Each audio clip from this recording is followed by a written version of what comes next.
নমস্কাৰ, আজি মই আপোনালোকক আগন্তুক আহি থকা 2026 বৰ্ষৰ এক্সামৰ বাবে কিছুমান প্ৰিভিয়াছ ইয়েৰ কুৱেশ্যন লৈ আহিছোঁ। তাৰে আজি মই 10টা আলোচনা কৰিম।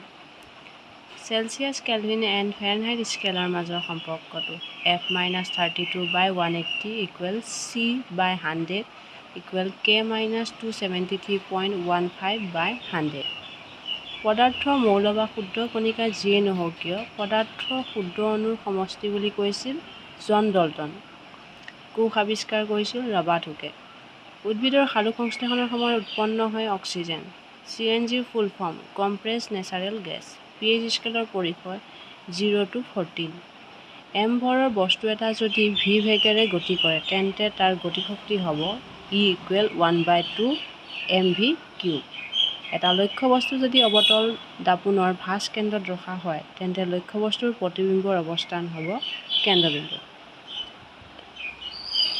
ড্ৰপাৰ এটা খোলা মূৰটো পানীত ডুবাই ৰাখি ইয়াৰ বাল্বটো চেপি ধৰিলে ভিতৰৰ বায়ুখিনি বুদবুদ আকাৰে ওলাই যোৱা দেখা যায়। আনহাতে বাল্বৰ ওপৰৰ চাপ নাইকিয়া কৰিলে ভিতৰলৈ পানী সোমাই আহে।